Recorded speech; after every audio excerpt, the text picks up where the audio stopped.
Bon, je m'enlève le masque, c'est le privilège d'être là. Ah, ça fait du bien de prêcher parce qu'on peut s'enlever le masque. Hein. Bon, bonjour à tout le monde, ici dans la salle, en haut et en bas, et bonjour aux personnes qui sont toujours sur Zoom. Soyez les bienvenus. Aujourd'hui, pour moi, c'est spécial parce que c'est la dernière fois que je vais prêcher ici à Tours. Et j'ai demandé au Seigneur, comme je fais toujours, Seigneur, qu'est-ce que je dois parler, qu'est-ce que je peux parler? Et la réponse a été très claire et concluante. Aujourd'hui, on va parler du premier commandement, du commandement le plus grand. Et en fait, j'aurais besoin exactement déjà de la deuxième slide. Voilà, ça c'est le thème. Quels sont les premiers commandements les plus grands? Alors pour savoir, on va demander d'abord à un groupe de Juifs qui sont en Israël, parce qu'ils sont très forts par rapport à la loi et à la Bible, à l'Ancien Testament, on va les demander, selon eux, qu'est-ce que c'est les premiers commandements? En hébreu, ça se dit mitzvah. Je dis parce que vous avez entendu ces mots. On va mettre un petit vidéo, seulement 1 minute et demie, et vous allez voir qu'est-ce qu'il répond quand on pose la question, quels sont les premiers commandements?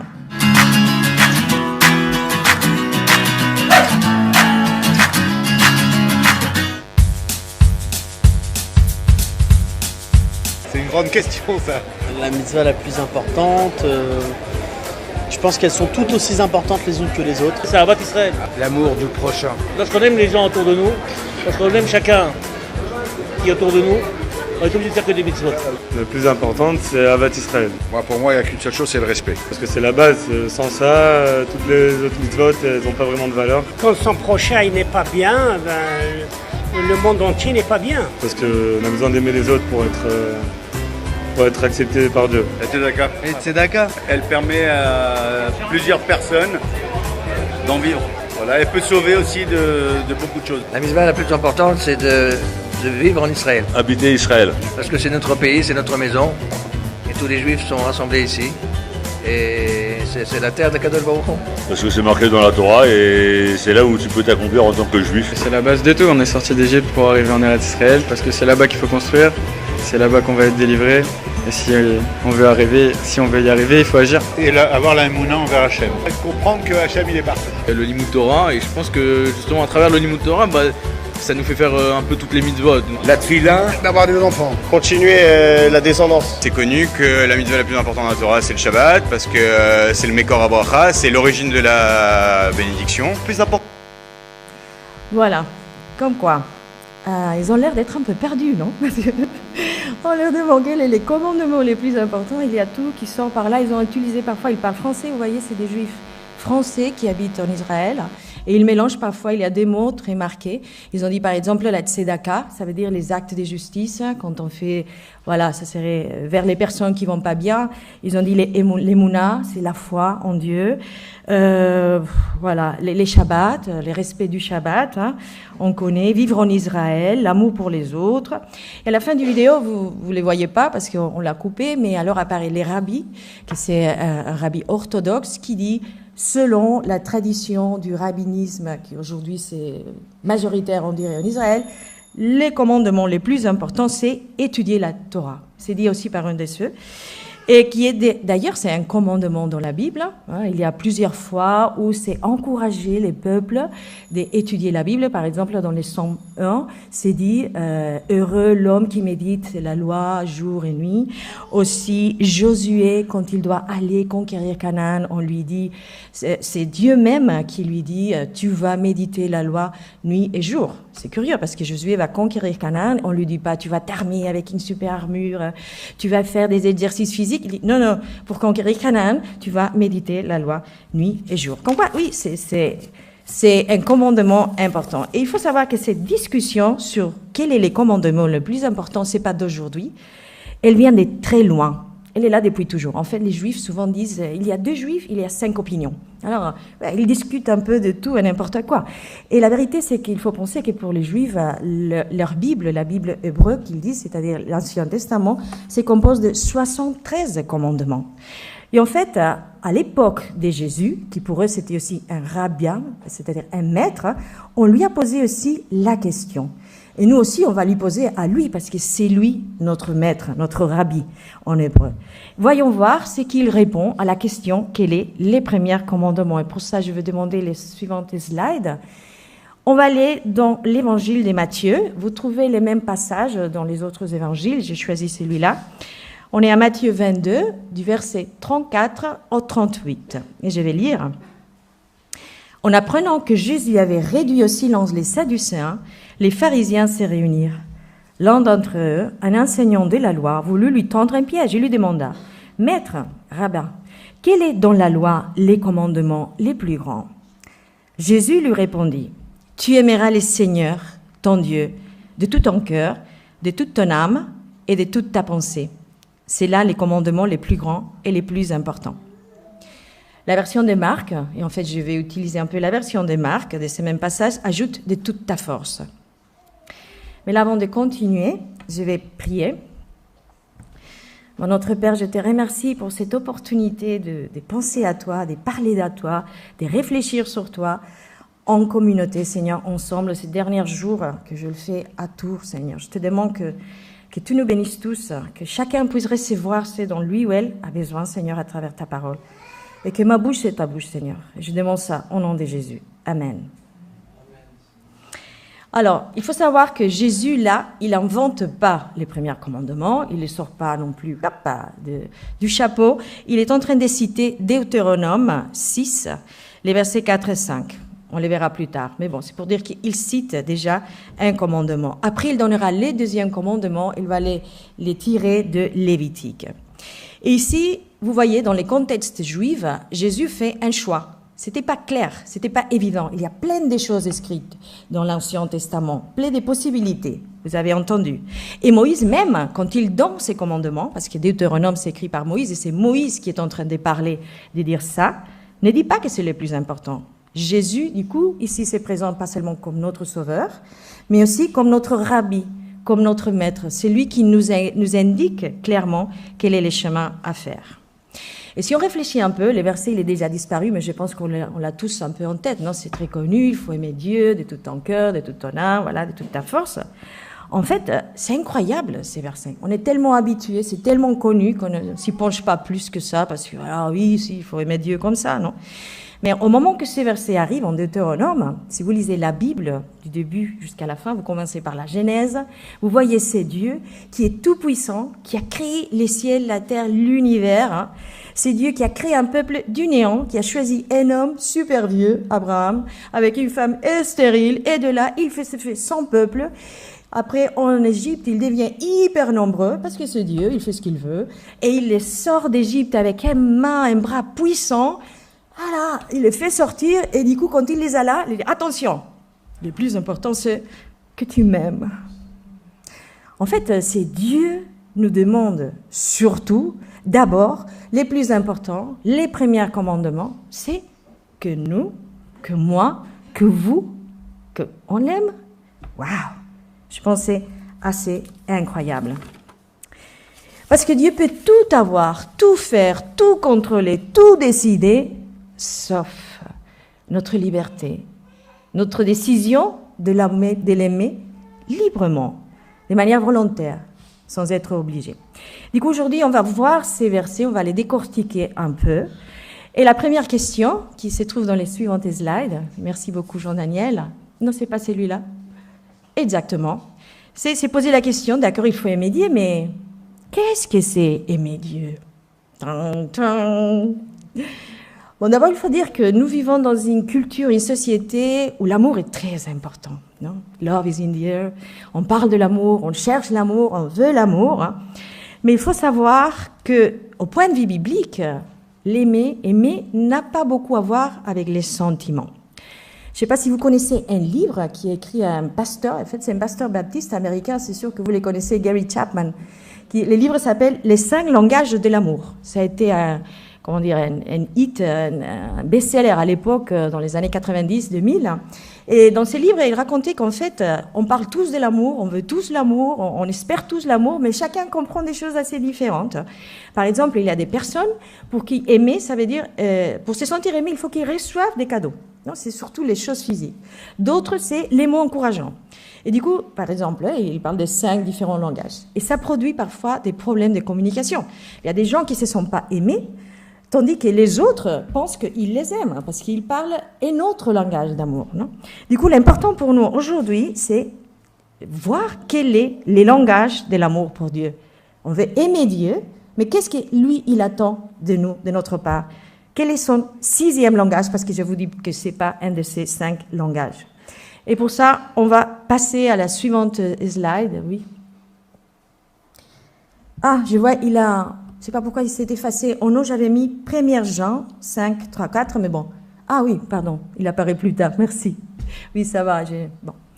Ici, dans les premiers versets, c'est l'apôtre Jean, dans son épître, qui dit « Car aimer Dieu, c'est accomplir ses commandements. » Et j'aime bien cette deuxième partie du verset qui dit « Ceux-ci, d'ailleurs, ne sont pas pénibles. » Parce qu'on vit parfois avec des mauvaises compréhensions des choses, et quand on parle des commandements, c'est comme si les mots tombaient sur nous. « Oh non, je vais mourir là, éclater. » Ceux-ci, d'ailleurs, ne sont pas pénibles. Et après, j'ai mis un moment, c'est Jésus qui parle là dans l'évangile des Jean, qui dit « C'est lui qui m'aime, c'est celui qui retient mes commandements et les applique. »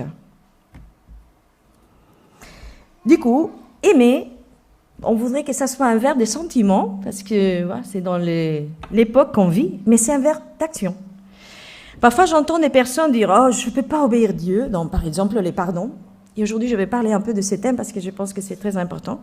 Parce que je ne ressens pas que je peux pardonner. Je serais hypocrite, non ?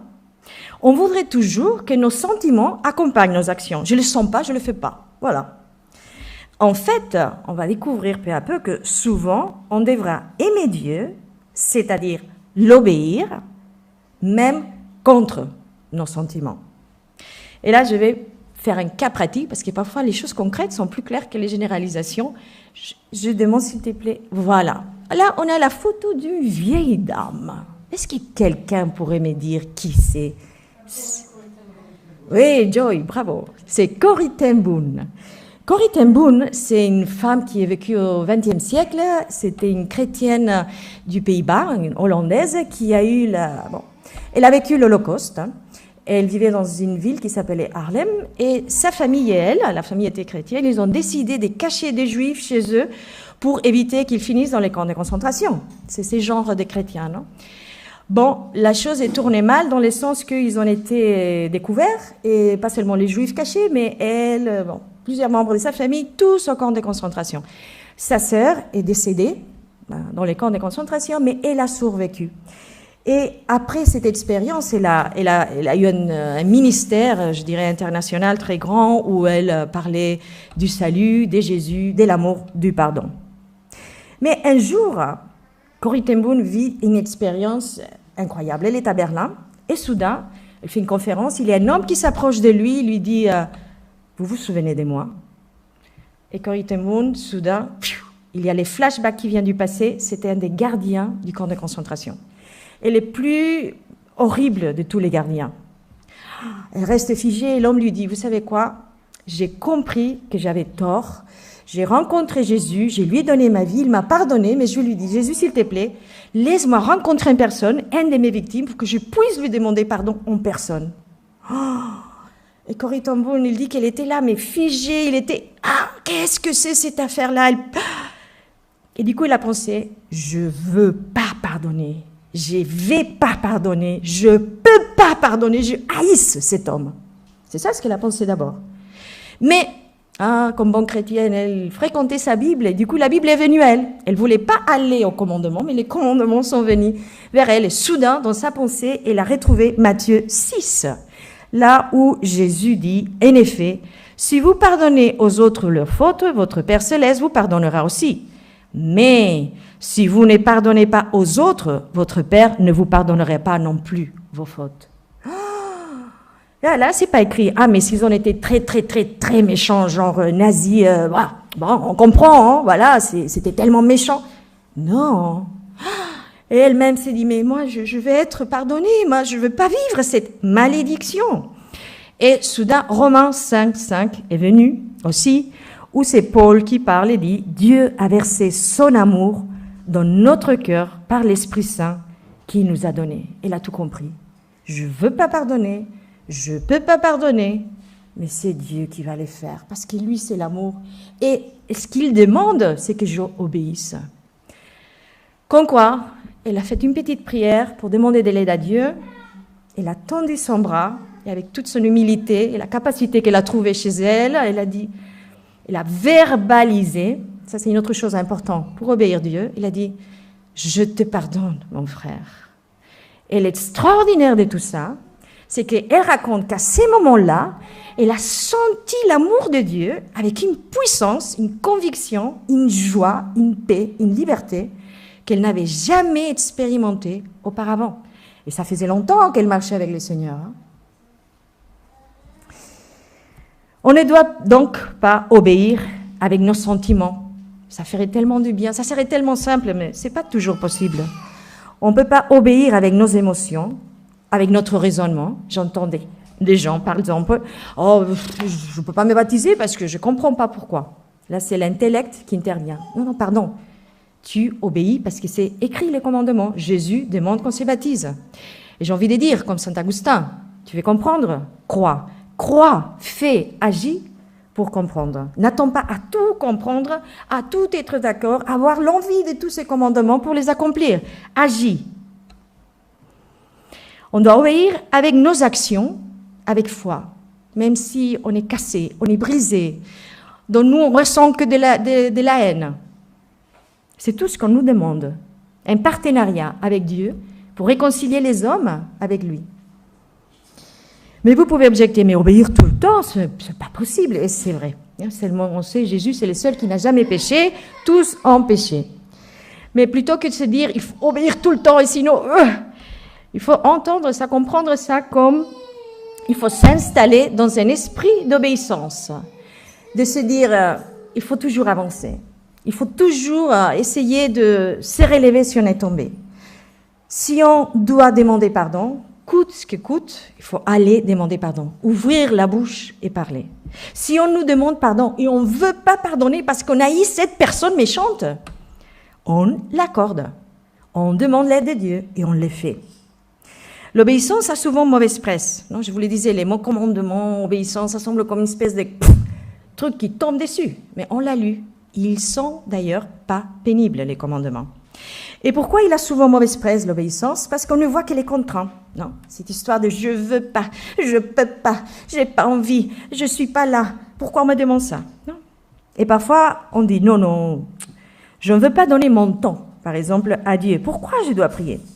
J'écoutais la prédication d'un homme, un homme de Dieu qui est aussi un homme de prière, mais qui disait qu'au début, il se disait, mais pourquoi je dois prier? Pourquoi je dois le raconter à Dieu ce que lui, il connaît déjà? Lui demander ce que lui sait que moi je veux. Mais ça, franchement, c'est ridicule, non? C'est tant que je passe en prière, je pourrais faire tellement de choses. Pourquoi? Parce que Dieu nous le demande. Matthieu 6. Ou par exemple, je ne veux pas donner mon argent, mais j'ai plein de dépenses, tu vois, déjà engagées. Et moi, je ne suis pas riche. Dieu, ouais. Oh, je ne veux pas donner mon pardon. C'est demander, c'est expliquer, mais je ne veux pas les faire. Au lieu de regarder la contrainte lors de l'obéissance, il faudrait fixer notre regard au prix qui se trouve au-delà de l'obéissance, parce que c'est magnifique. Comme on a vu dans les cas des Corrie ten Boom, non? L'obéissance nous porte l'amour de Dieu. L'obéissance nous emmène la joie, la liberté, la paix. Je me souviens quand on est parti de Barcelone pour venir vivre ici. Et du coup, j'ai fait une chose que, quand j'y réfléchissais, ça me faisait peur. Parce que j'ai quitté mon boulot. J'étais en CDI, j'ai gagné super bien ma vie. Mon boulot me faisait voyager en Afrique, partout. J'avais des super collègues, j'avais ma famille, j'avais mes amis, j'avais mon église que j'aimais tellement. Et j'allais partir, je sais pas qu'est-ce que je vais faire, je sais pas comment je vais vivre. Et les gens me disaient, mais tu es folle. En plus, il y avait une crise économique. Et je me souviens les jours qu'on est parti vraiment. Alors, quelle joie j'ai eue. Quelle sensation de liberté, de me savoir dans les mains de Dieu, qu'il tient le contrôle de tout et qu'il va s'occuper de moi. C'est une sensation comme de légèreté fantastique, non, qui vient, comme ce qui se découle toujours de l'acte d'obéissance. Je vous dirai encore plus. Vous manquez des joies dans votre vie chrétienne. Peut-être c'est pas le cas. Hein. Prenez-le pas comme un jugement. Peut-être vous êtes dans une circonstance de deuil. Peut-être vous êtes dans une circonstance de maladie. Mais pensez-y. Peut-être vous manquez des joies parce que vous manquez d'obéissance. Premier volet. On a vu qu'aimer Dieu, c'est l'obéir. Maintenant, on va voir les comment tel qu'il est exprimé dans les versets. Il dit donc on doit aimer Dieu, l'obéir, et comment doit-on aimer Dieu? Merci beaucoup, Jean-Daniel. Je vais répéter rapidement les versets. Il dit avec tout ton cœur, toute ton âme, non, cette histoire, toute ta pensée, toutes tes forces. Comme quoi, l'idée c'est que complètement, toute notre personne, il faut l'orienter, la consacrer vers lui. Et cette chose, c'est rien de visible, c'est rien de mesurable, c'est rien de quantifiable. Personne peut venir et te dire, ah, toi, tu n'aimes pas Dieu, hein, parce que... On va voir les restes du verset. Et maintenant, suivant diapo, qu'est-ce que ça veut dire de tout son cœur? Parfois, pour comprendre les choses, c'est bien d'aller soit vers... Si ça c'est exprimé en positif, voir qu'elles sont négatives, ou réduire les choses à l'absurde. La Bible parle parfois d'avoir les cœurs partagés. Et ça, c'est quand on aime Dieu. Mais oui, on aime tellement Dieu. Mais en même temps, on aime d'autres choses. On aime d'autres divinités qu'on laisse s'installer dans notre cœur. Et du coup, notre cœur est partagé. C'est le cas, par exemple, paradigmatique du roi Salomon. Le roi Salomon est connu pour sa splendeur et parce qu'il a bâti le temple de l'Éternel, le super temple qui était un truc... hallucinant. Mais si vous allez à Première de Rois, où c'est expliqué l'histoire, vous verrez que lui aussi, voilà, on n'en parle pas souvent de ça, parce que c'est un peu la honte, mais il a aussi bâti beaucoup d'autres temples et des hôtels pour l'Éternel. Mais non, pas vraiment. Hein. C'était pour des idoles, les idoles de ces femmes étrangères. Bon. Et là, on voit que il a déjà abandonné un peu Dieu. C'est pas qu'il n'aime pas Dieu, c'est qu'il a laissé d'autres choses rentrer dans son cœur. La question qui se pose pour nous, à nous, c'est nous demande de tout ton cœur. Est-ce qu'on est capable d'aimer Dieu complètement, même quand cela nous coûte, quand cela représente un sacrifice, quand aimer veut dire s'abstenir de quelque autre chose qu'on voudrait aussi aimer à côté? Par exemple, est-ce qu'on prie quand on a le temps? Est-ce qu'on est capable de nous lever plus tôt ou de nous coucher plus tard pour passer un temps avec Dieu où on se dit non, j'ai pas le temps pour Dieu. J'ai plein de choses à faire, je suis très occupée. Et là, je vais vous raconter une petite histoire que j'ai vécue, ça fait 20 ans. J'étais à Barcelone, dans mon église, et on nous a proposé d'aider Opération Mobilisation. Je ne sais pas si vous connaissez OM. C'est un ministère super sympa pour les jeunes, s'il y a des jeunes ici. Ils se promènent dans un bateau sur la mer Méditerranée à faire de l'évangélisme. Ils sont tous jeunes, feu flamme. Et du coup, ils ont arrivé au port de Barcelone pour faire une campagne d'évangélisation. Pendant une semaine, ils avaient besoin des traducteurs, parce que la langue, c'est l'anglais. Et à Barcelone, on parle l'espagnol ou le catalan.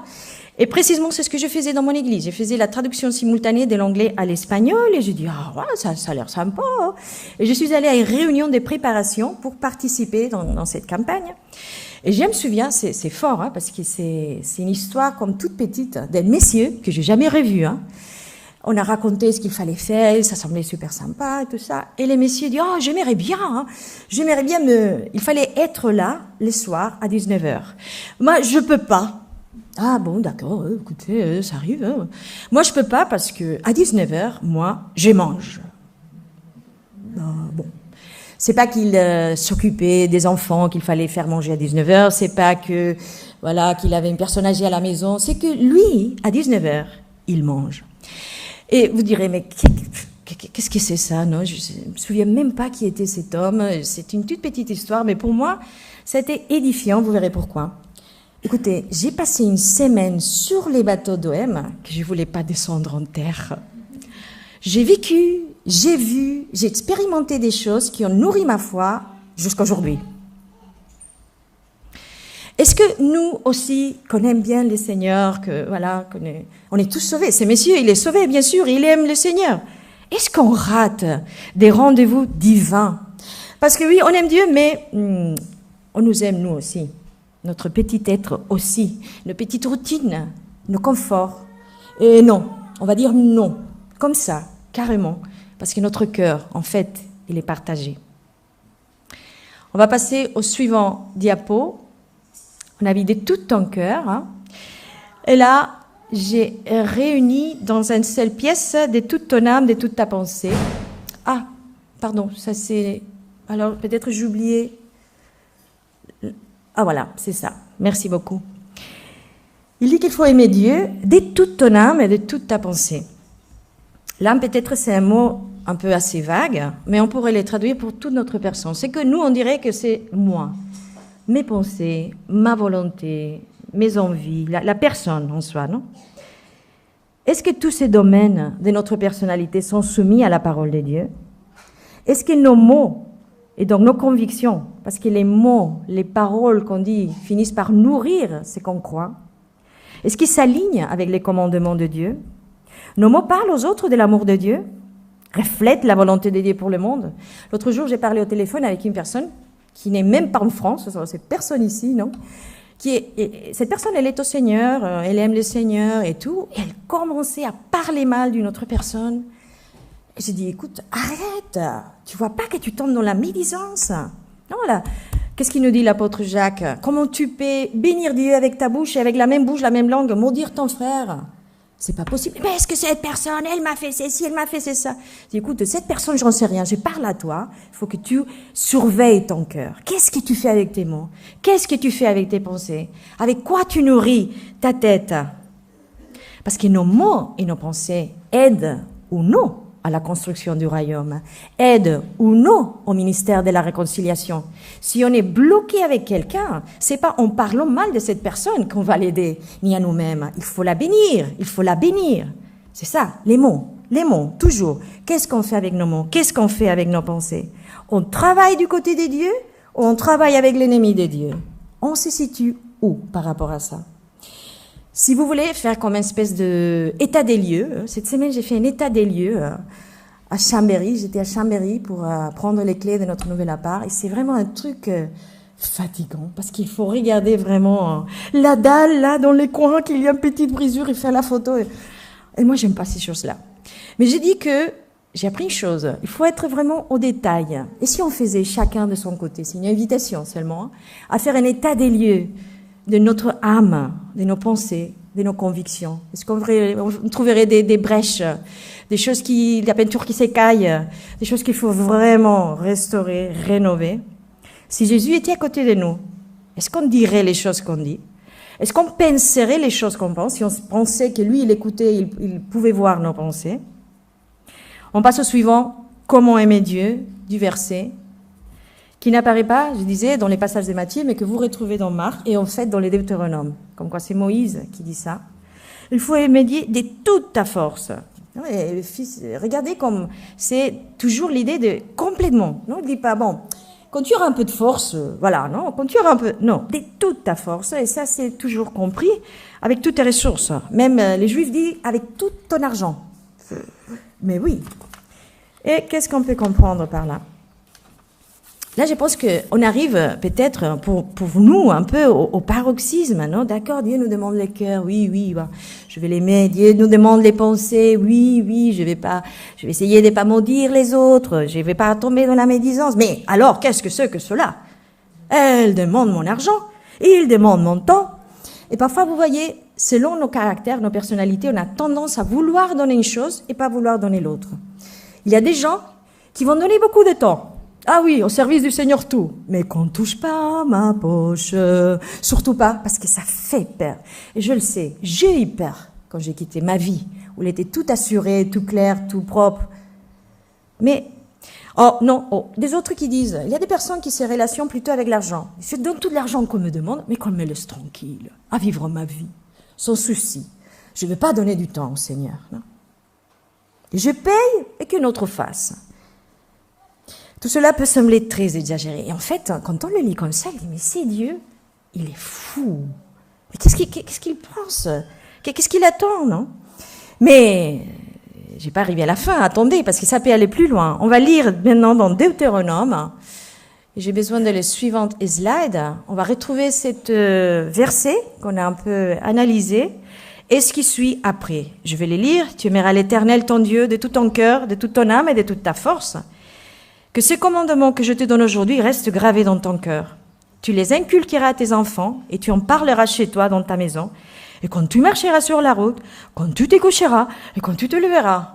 Oh, qu'ils soient tachés comme un signe sur ta main et comme une marque sur ton front.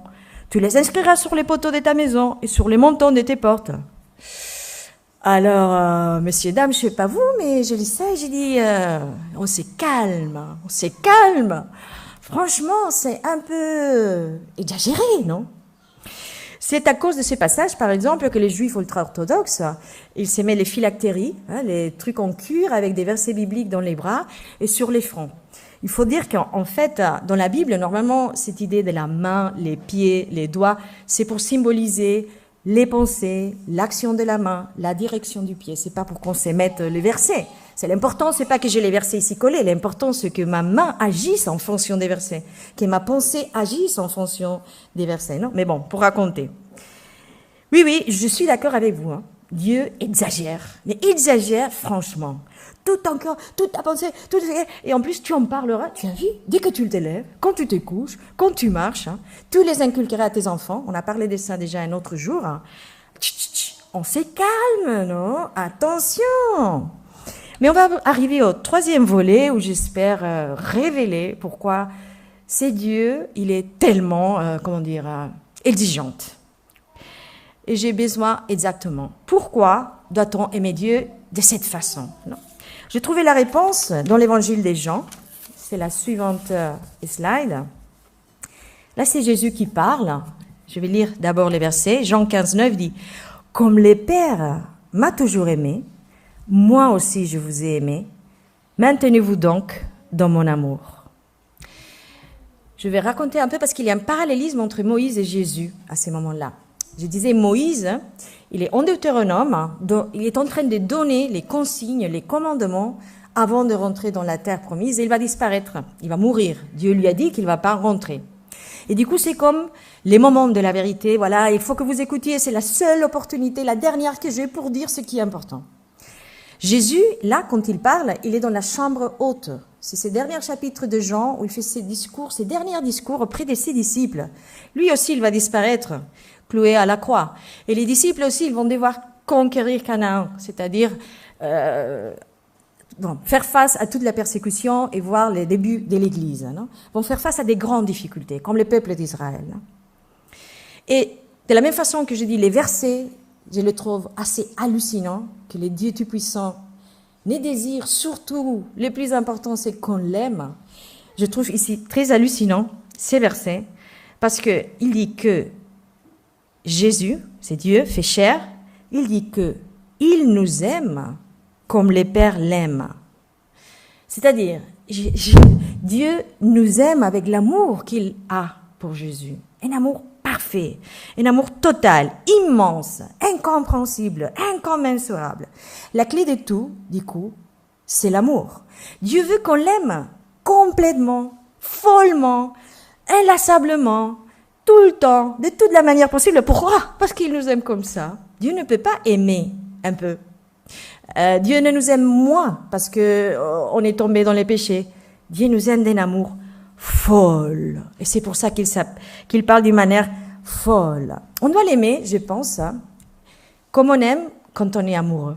Non? Quand on est amoureux, c'est souvent qu'on parle de notre amoureux. Quand on se lève le matin, quand on se couche le soir, quand on marche, il est toujours dans notre tête. Il est toujours dans notre cœur. Notre cœur est orienté vers notre amoureux. Bien sûr, on va rien faire qui puisse les blesser. Et encore plus, on va s'intéresser à toutes les choses qui intéressent à notre amoureux. J'ai eu un petit ami, Laurent, c'est pas toi, c'était avant toi, qui était motard.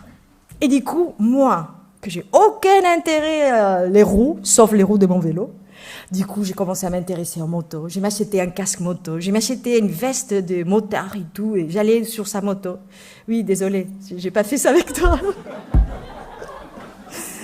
Mais pour dire que quand on est amoureux de quelqu'un, c'est pas seulement qu'on est, orienté vers cette personne, qu'elle remplit tout notre être, nos pensées, nos envies, notre volonté, c'est qu'on commence à aimer les choses que cette autre personne aime. On cherche à voir notre aimé, à passer du temps avec notre aimé, à lui parler, à qu'il nous parle. Et aussi, bien sûr, on va mettre toutes nos ressources, tout ce qu'on paie pour l'aider. Et l'argent aussi. Qu'est-ce qu'on ne ferait pas pour notre amoureux, quand on est vraiment amoureux? Pareil pour notre amour vers Dieu. Et on arrive au dernier volet. À quoi bon aimer Dieu? À quoi bon tout cela? Pourquoi c'est les premiers commandements les premières? Parce que plus on aime Dieu, dans ce sens-là qu'on a dit, d'obéissance, de se soumettre à sa volonté et pas à la nôtre, plus on peut aimer les autres comme Dieu les aime, plus on peut rayonner l'amour de Dieu. Et c'est l'expérience très pratique et très concrète qu'on a vue de Corrie ten Boom. Et que, par exemple, on retrouve chez Moïse dans l'Ancien Testament. On dit que Moïse, quand il descendait de la montagne, après parler avec Dieu, face à face avec Dieu, il rayonnait tellement qu'il fallait qu'il se mette un voile parce que les autres étaient hallucinés. Ça, c'est une expérience physique qui se transforme en une expérience spirituelle aujourd'hui, après l'arrivée de Jésus. Et en fait, du premier commandement découle le deuxième. Du premier commandement découle le deuxième. C'est ce qu'a expérimenté Corrie ten Boom. Comment elle peut aimer cet homme? Parce que Dieu l'aime à travers elle. Et sans le premier commandement, on ne peut pas vivre le deuxième. Parce qu'elle a obéi Dieu, elle a osé pardonner, elle a pu aimer cet homme qu'elle en fait haïssait. Je me dis que parfois on essaye de vivre les deuxièmes commandements sur les premières. On s'est dit, ah oui, on va aimer les autres comme soi-même, et on s'efforce, on grince dedans. Hein. Mais en fait, sans l'amour de Dieu, qui peut couler à travers nous, on ne peut rien faire. Jésus l'a dit très clair aussi dans Jean 15,5, « Sans moi, vous ne pouvez rien faire. » J'arrive déjà à la conclusion. Au début de la prédication, on a entendu dans la vidéo pas mal de juifs qui ont l'air assez perdus, parce qu'ils toujours discutent, comme ça fait 2000 ans ou 4000 ans, hein, et je ne sais pas s'ils vont continuer. Hein. Qu'est-ce que c'est les commandements les plus importants? Ils n'ont pas Jésus, hein, les maîtres, pour leur dire, voilà. Nous, les évangéliques, on peut se dire, nous on connaît la vérité. Oui, Jésus nous a dit ça, c'est le premier commandement, on le sait. Mais est-ce qu'on honore cette vérité? Est-ce que les premiers commandements qu'on connaît bien, on a pris par cœur peut-être à l'école du dimanche, on sait bien, est-ce qu'on l'honore vraiment? Est-ce que c'est vraiment les premiers commandements pour nous? Je vais dire des exemples, mais vous pouvez choisir dans votre cas ceux qui vont s'appliquer dans votre cas. Est-ce qu'on prie les temps qui nous restent libres, genre les dernières miettes de la journée vite fait, ou c'est prioritaire?